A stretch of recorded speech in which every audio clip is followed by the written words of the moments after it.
So great catching up with my next guest. Alex Morono's got a huge fight coming up here against Matt Semelsberger, UFC 277 in Dallas, July 30th. Alex, how are you, man?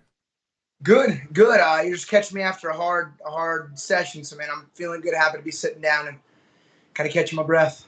That's good. Well, thanks for having me part of your downtime. I know you could be napping, you could be doing so many other things, but you decided, happy to have you here, man, is kind of what I'm saying. Just first and foremost, how excited were you to get on this card? It's in Dallas, going to be somewhat of a hometown fight. How much were you looking forward to being on this card? Yeah, I think I was the last fight booked on it, and I had kept eyeballing the card, and there were 10 fights, then 11 fights, then 12 fights. And then once they hit 14 fights, I was like, it's full. And just a few weeks, earlier, I was told they would try to get me on it, which was awesome. So I really didn't care who the opponent was. I was just happy to not have to fly anywhere. I get to drive to Dallas to go fight. I drive there every single week to go train with the guys at Fortis. So it is a very familiar city, but it's not like a hometown fight. Anytime I go to Dallas, it's for like a hard martial arts experience. Mm-hmm. So this actually kind of fits right in the theme, right with the mood of my treks up north, from Houston every time. So it's very fitting, and I'm really happy to represent Fortis, in the home city. How familiar were you with Matt Semelsberger before taking this fight, just in terms of him in the division? I think I'd seen all of his fights but one. And I remember watching him fight that Martin Sano, the guy who, I don't know how got into the UFC, but he iced him quick, as he should have. Yeah. But I remember knocking him, and I was like, man, I think I'll fight him one day. And I think I say that about almost every welterweight, so it's not really fair.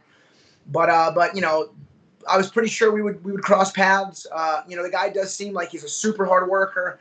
Doesn't talk any trash. He seems like, he's there to work hard and fight hard. So, I just made sure to up my work rate. And this is one of the hardest fight camps I've had in recent memory, which says a lot because every one of my fight camps is like always maximum preparation. Back in the past, I wasn't always the best athlete. I wasn't always the biggest, but I always maximized my preparation. It always became priority number one. That's why I love my wife so much. She really understands that I prioritize, prep for these fights as my absolute main life goal. And she's very supportive and understands I kind of get lost in the shadows when I'm in fight camp because I'm just training hard and focusing on recovery and nutrition. She covers a lot. And everyone at my gym understands the same thing because I'm gone a lot. And it's just nice, man. It's been a good, uncomfortable, which is a good thing, fight camp. We haven't seen you in a while as far as you're going from your last fight to this one. Any particular reason for that? Was it just difficulty getting a fight? Did you have any injuries? Why haven't we seen you since December? One, I was doing a lot of recovery things, nothing major, but I did have some just minor wear and tear that I needed to heal up, and I got it healed up. And then I was hoping to fight around quarter 2, and we just ended up booking something in quarter 3. So it worked out. It's early quarter 3 too, so I'll be fighting hopefully in quarter 4. But no, man, 2 fights a year is great. 3 fights is awesome, but I've only had 3 fights. I think 2 years out of the 5 or 6 I've been in the UFC. So 2 to 3 fights a year is a great average. I'm going to keep it that way. Let's talk about Matt, your opponent here. Really well-rounded. That's one of the things I like about this fight, and I would say the same thing for you as well. Both good striking, good ground game. How are you looking at this fight from a style perspective? Yeah. He's a good-sized guy. He got into the UFC at 6-2, which good for him. That's a little early, but he's done well. He's 4 wins and 1 loss. He's been proven very hard to finish. So I'm expecting a 15-minute fight, and you know how I like to fight. But I'm just having, I think, no expectations is the best thing. I'm ready to kind of handle anything that's thrown in front of me. I'm ready to take the fight anywhere and everywhere. And what you see is what you get. He likes to stand and bang. So do I. I'm thinking this is going to be a fun one for sure. Yeah, I would agree with that. We saw obviously your teammate Ricky Turcios fight last week. Who else have you had a chance to work with this camp as far as bodies in the gym? Man, so it's been awesome. The guys at Fortis, Jeff's fighting Vicente Luque the week after our fight, so he's been my main guy. Ramez Brahima, man, he's a workhorse. He's awesome. He's given some of the craziest rounds I've seen at the gym. And man, Carlos Diego Fiera, we were working a lot together, but he's off the card now, man. He got an injury, but which is unfortunate, man. I just like watching him fight. Training with him is awesome. But watching him go perform is also really fun. So it was a bummer to see that, but that happens in camp sometimes. But man, it's the work at Fortis with the welterweights that's just been diabolical, man. It's been cool. Safe has been really pushing the pace with us, and it's been a good one, man. It's been again the hardest fight camp I've had in recent memory, which says a lot because I've not had an easy fight camp. I imagine you talked about nutrition and eating well and all that stuff. Weight cut, how's all that going compared to say some of your other fight camps? Good. The moment, oh man, good. It's not going to be a hard cut. If anything, I'm eating more. I've been eating more and being lighter, which is cool. But it's been good. You know, the moment I was able to, go to full MMA earlier this year, I had been training as if I had a fight. So I actually jumped into this fight camp in pretty good shape. And so I've been able to just increase the level of the output, man, and in the quality. It's been good. The weight cut's easy. I can make weight, next week if I had to. And then after this fight, I plan on staying in the same shape. And, pretty much ever since I got signed to the UFC, I've not gained much weight after fights because if they offer something short notice, I've got to be ready. Some of the most valuable opportunities in a career. Like my fight against Cowboy has so far been like my claim to fame. Anytime anyone ever asks me about MMA and they're not super familiar, I'm like, you guys know who Cowboy is, right? And they're like, yeah. And I'm like, I fought him. So, that's always been cool. So I'm always ready for a good opportunity. You mentioned Cowboy there. Were you surprised to see him retire after his loss to Jim Miller? No, it was cool. I think it was time. I think everyone knew. Honestly, it was a good fight. It was a fun fight. I really enjoyed that Lozon matchup. But once it fell off twice, what are you gonna do? It's cursed. Yeah. Cowboy's the man. Once you're in that kind of status, you can call your own shots. You can kind of go out however and still have the love and respect of all the fans and martial artists. So, I wish him well, and I'm sure he'll make a bunch of money doing his Cowboy stuff. Yeah. Your corner, Safe, I imagine, will be in there. Who else is going to be in the cage with you that night? Man, so I have been with my striking coach, a guy named Matt Wold, forever. We really got a good flow going. We got a lot of amateurs and pros that we work with at our gym.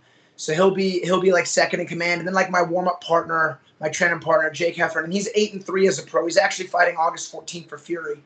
So he's my right-hand man. He helps me teach all the classes, and he's like my warm-up guy. He's my drilling guy. So it's my trio that I've always used. Safe is number one though. Safe is the leader. He's the commander, and the other guys are there for support, for warm-up work.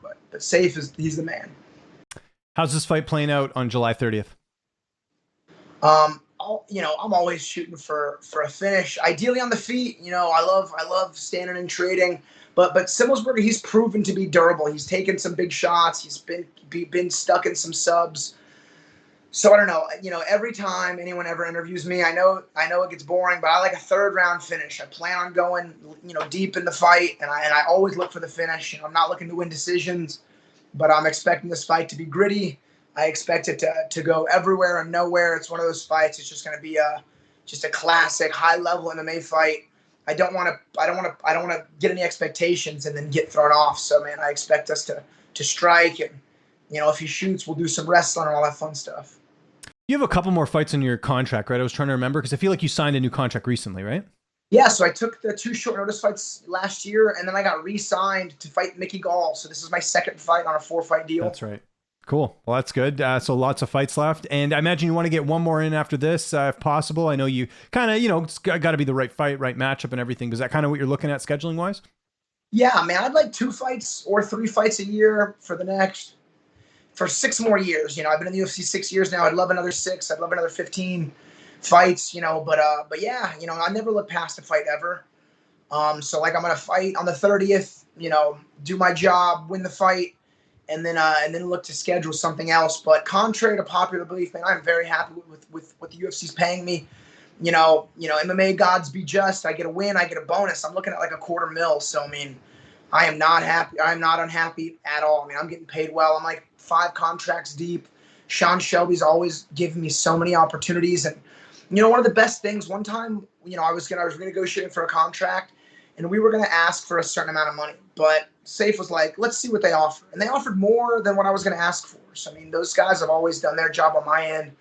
So, man, I'm happy to be with the company. I'm happy with the money I'm making. And man, here's to 15 more fights in the UFC. And still great at interviews, Alex. Really appreciate the time, man. I was actually late for this one, and you were, it all worked out. So I really appreciate you doing that. If there's anyone you want to thank before we get out of here, any sponsors, any social media you want to plug, I'll give you the last word. Yeah, just all my teammates at Gracie Barra the Woodlands. You guys, thank you for the hard work, and thank you for understanding what your leader has to do when he's out of town training so much. And then, of course, all my boys at Fortis MMA, we always had a hard grind, but this camp has especially been demanding and challenging. And even after my last session, Jeff hit me up. He was like, "Hey man, thanks for those rounds." And I was like, "Dude, I should be thanking you." So it's been really good seeing where the team's at. Shout out to my boy Kennedy. He just had a masterful performance in his last fight. But just really just like the high level martial arts in Houston and especially in Dallas. I'm happy to go represent in that city.